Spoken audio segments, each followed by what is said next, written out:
Hello guys. இப்போ நம்ம என்ன பார்க்க போகிறோன்னா பிஹெச்பியிலேருந்து MySQL எப்படி நம்ம கனெக்ட் பண்ண போகிறோங்கிற விஷயத்த பார்க்க போகிறோம். இது பேசிக்ஸ், இது நல்லா பார்த்துக்கோங்க. இதுதான் ஃப்ரேம் ஒர்க்கில் வித்தியாசமாக இருக்கும். ஸோ இதை நீங்கள் அண்டர்ஸ்டாண்ட் பண்ணால் மட்டும்தான் ஃப்ரேம் ஒர்க்கை ஈஸியாக அண்டர்ஸ்டாண்ட் பண்ண முடியும். பிஹெச்பியிலேருந்து MySQL எப்படி கனெக்ட் பண்ணுறோன்னு. இப்போ மேம் சர்வரில் எனக்கு MySQL இருக்கும், பிஹெச்பியும் எனக்கு இருக்கும். நான் வெப் சர்வரை ஸ்டார்ட் பண்ணிட்டேன். சில இதில் பார்த்தீங்கன்னா பிஹெச்பியை தனியாக இன்ஸ்டால் பண்ணியிருப்பாங்க.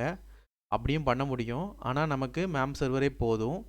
விண்டோஸை பொறுத்த வரைக்கும் எக்ஸாம் சர்வரில் பிஹெச்பி இருக்கும். சர்வரை ஸ்டார்ட் பண்ணாலே பிஹெச்பியும் ஒர்க் ஆயிரும். இப்போ நம்ம செக் பண்ணலாம். இப்போ ஃபைலை ஓப்பன் பண்ணிட்டேன். இதில் நான் பிஹெச்பியை மேம் சர்வரோட, அதாவது MySQL சர்வீஸோட கனெக்ட் பண்ணுறத நான் ரன் பண்ண போகிறேன். இப்போ ஃபஸ்ட்டு எனக்கு என்ன வேணும்னா ஹோஸ்ட் வேணும். ஹோஸ்ட்டுங்கிற வேரியபிள் என்ன இருக்குன்னா, நான் லோக்கல் ஹோஸ்ட்னு நான் கொடுத்துருவேன். ரெண்டாவது டேட்டாபேஸ் நேம் வேணும். டேட்டாபேஸ் நேம் பிஹெச்பி சீரியஸ்ன்னு நான் கொடுத்துட்றேன்.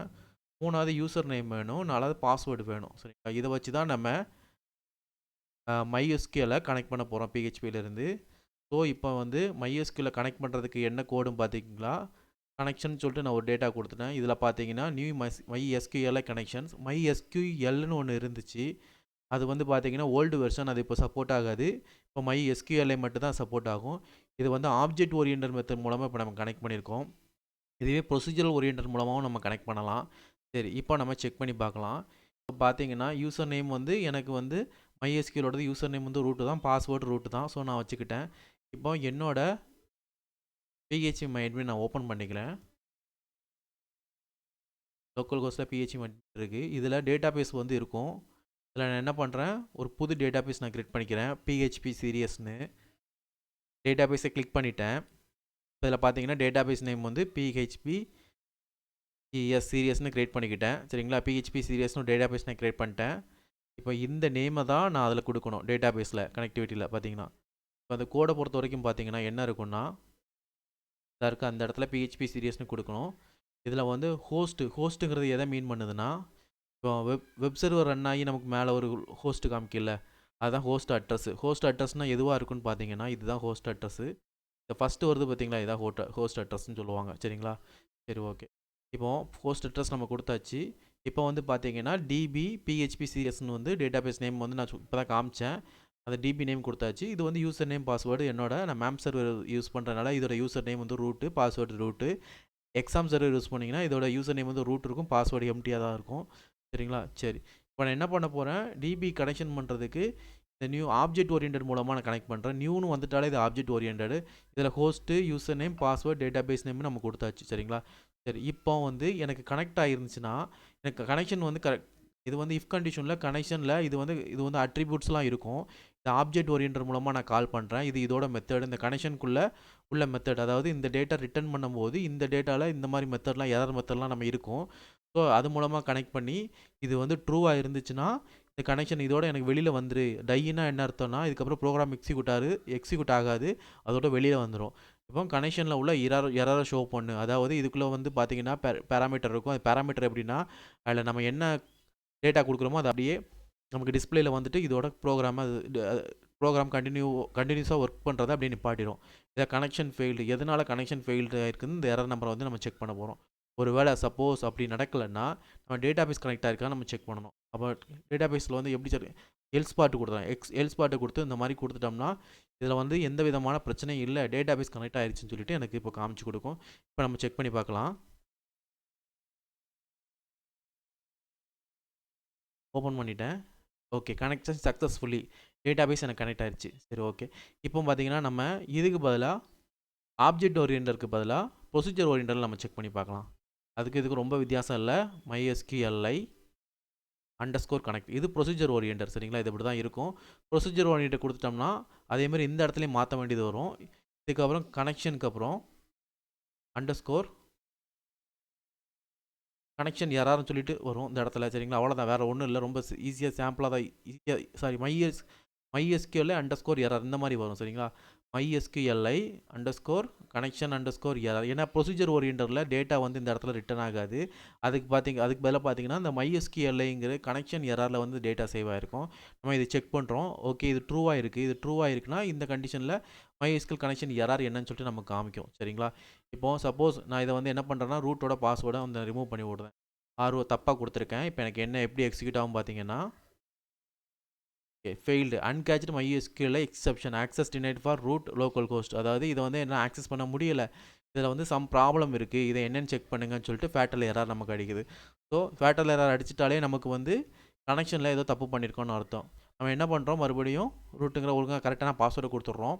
பாஸ்வேர்டை கொடுத்துட்டோம்னா MySQL அண்டர்ஸ்கோர் கனெக்ட், இது ரொம்ப ஈஸி தான். MySQL அண்டர்ஸ்கோர் கனெக்ட்னு சொல்லிட்டு இதில் வந்து கனெக்ட் பண்ணுற மெத்தட் இருக்குது. அந்த மெத்தடில் MySQL அண்டர்ஸ்கோர் கனெக்டில் அண்டர்ஸ்கோர் எரர்னு இன்னொரு மெத்தட் இருக்குது. இதில் ஏதாவது ப்ராப்ளம் அக்யூர் ஆயிடுச்சுன்னா இந்த மெத்தடு கால் ஆகி இதுக்குள்ளே வந்து ட்ரூன்னு ஆட்டோமாக சேவ் ஆயிரும்.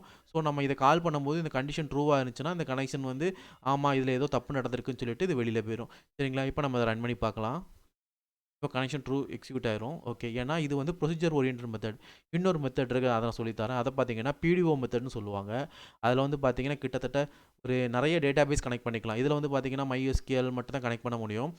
அதில் வந்து பார்த்தீங்கன்னா இன்னும் அடிஷ்னலாக நிறைய டேட்டாபேஸ்லாம் அடிஷ்னலாக நிறைய டேட்டாபேஸ் இருக்குது. அந்த டேட்டாபேஸ் வந்து சப்போஸ் நீங்கள் ஒரு ப்ராஜெக்ட் பண்ணி முடிச்சிட்டிங்க, இப்போ டேட்டாபேஸ் வந்து MySQL வேண்டாம், வேறு இன்னொரு டேட்டாபேஸ் நீங்கள் இப்போ PDO சப்போர்ட்டுக்கு ஏற்ற மாதிரி உள்ள டேட்டாபேஸ்லாம் நிறைய இருக்குது. அந்த மாதிரி டேட்டாபேஸ் நீங்கள் யூஸ் பண்ணுறீங்கன்னா இந்த கோடிங்கை நீங்கள் மாற்ற வேண்டிய அவசியமே இல்லை. நீங்கள் கனெக்ஷனை மட்டும் மாற்றி விட்டால் போதும், ஆட்டோமேட்டிக்காக அந்த டேட்டாபேஸோட எல்லாமே கனெக்ட் ஆயிரும். இல்லை அது ஸ்பெஷல் அதுதான் பார்த்துக்கோங்க. PDO மெத்தட் எப்படி இருக்கும்னா நான் அதையும் காமிக்கிறேன். இதை அவ்வளோத்தையும் நம்ம ரிமூவ் பண்ணியாச்சு.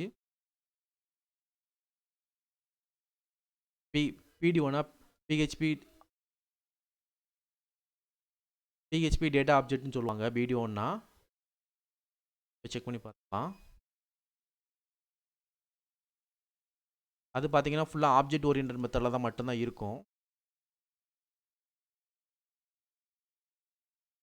இந்த மாதிரி தான் இருக்கும். சரிங்களா? இதில் வந்து அட்ரிபியூட்ஸ் பார்த்தீங்கன்னா இந்த மாதிரி தான் இருக்கும். இதில் வந்து எரர் ஹேண்டிலிங் பண்ணுறதுக்கு டேட்டா கொடுத்துருப்பாங்க.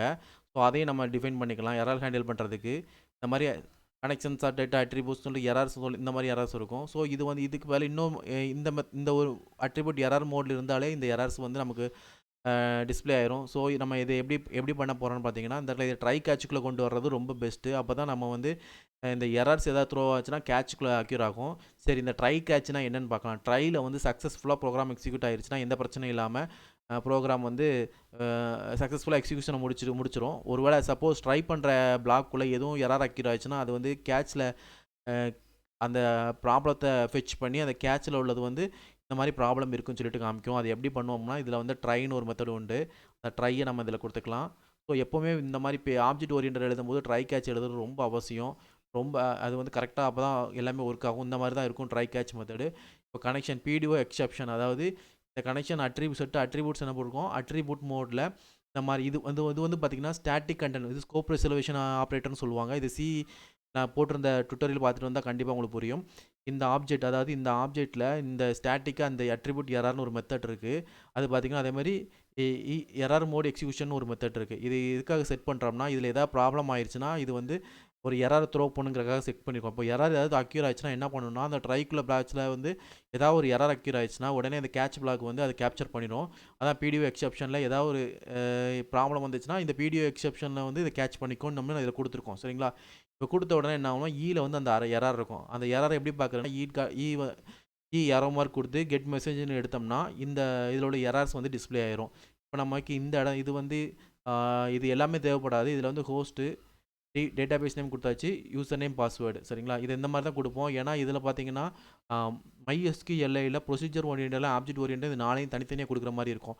ஆனால் PDO மெத்தடில் வந்து கொஞ்சம் வித்தியாசமாக இருக்கும். இதில் பார்த்தீங்கன்னா என்ன கனெக்ஷன் பண்ண போகிறோம், MySQL கனெக்ஷன் பண்ண போகிறோம், அதோட ஹோஸ்ட் தான் இருக்குது. DB நேம் சொல்லிட்டு தனியாக கொடுக்க போகிறோம், DB நேம் இது ரெண்டும் ஃபஸ்ட்டில் வந்துடும்.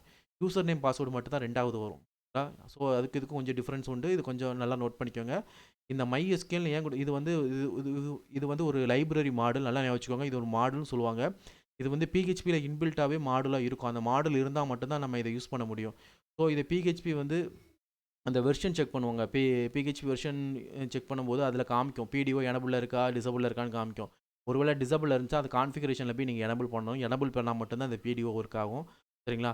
ஓகே, இப்போ வந்து இதை நம்ம ரன் பண்ணி பார்க்கலாம். ஓகே, இப்போ எந்த ரிசல்ட்டும் நமக்கு அவுட்புட் வரல, ஏன்னா இதில் எதுவுமே நம்ம கொடுக்கல. சரி, இப்போ கனெக்ஷனில் கனெக்ஷன் கொடுத்துடலாம். எப்போவுமே ஒரு இஃப் கண்டிஷனில் கொடுத்து செக் பண்ணிங்கன்னா தான் உங்களுக்கு ப்ராப்பராக இருக்கும். ஏன்னா அந்த கண்டிஷன் ட்ரூவா இல்லையா ஃபால்ஸான்னு ரிட்டர்ன் பண்ணும். இப்போ நம்ம ரெஃப்ரெஷ் ஏதோ ஒன்று மிஸ் பண்ணி கேட்சை வந்து சரியாக க்ளோஸ் பண்ணலை. சரி, இப்போ எரர்ஸ் எல்லாம் போயிடுச்சு. இப்போ நம்ம செக் பண்ணி பார்க்கலாம். Okay, connection successful. சரிங்களா? இப்போ இந்த எக்கோவில் என்ன இருக்குது அப்படிங்கிறத நம்ம செக் பண்ணி பார்க்கலாம். இதில் பிரிண்ட் ஆர்னு ஒன்று இருக்குது. பிரிண்ட் அண்டர் ஸ்கோர் ஆர் இது வந்து பார்த்தீங்கன்னா அரே ஆஃப் டேட்டாவை பிரிண்ட் பண்ணி பார்க்குறதுக்கு யூஸ் ஆகும். எக்கோ கொடுத்து அந்த மாதிரி விஷயங்களை பார்க்க முடியாது. ஸோ நம்ம இதில் என்ன இருக்குன்னு பார்க்கலாம். ஓகே, பிடிஓசி ஆப்ஜெக்ட் சொல்லி காமிக்குது.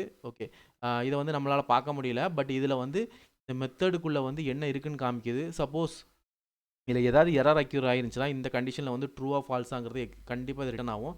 ஸோ அதை பொறுத்து தான் இந்த இஃப் கண்டிஷன் வந்து ஆல்ரெடி உங்களுக்கு தெரியும். கண்டிஷன் ட்ரூவாக இருந்தால் எக்ஸிக்யூட் ஆகும், இல்லைனா ஃபால்ஸாக இருந்தால் எல்ஸ் பார்ட் எக்ஸிக்யூட் ஆகும். ஸோ அந்த மெத்தட் தான் நம்ம ஃபாலோ பண்ணுது. சரி, இதை நல்லா பார்த்துக்கோங்க. இதை நீங்கள் பார்த்தீங்கன்னா தான் ஃப்ரேம் ஒர்க்கில் வந்து இதை நம்ம கனெக்ட் பண்ணும்போது ஃப்ரேம் ஒர்க்கில் கொஞ்சம் கான்ஃபிகரேஷன் பண்ணுறது கொஞ்சம் வேறு இடத்துல இருக்கும். ஸோ அது எப்படின்னு பார்க்கும்போது இந்த பேசிக் அண்டர்ஸ்டாண்ட் இருந்தால் தான் அதை உங்களால் ஈஸியாக புரிஞ்சிக்க முடியும். நெக்ஸ்ட் வீடியோவில் பார்க்கலாம். Bye guys.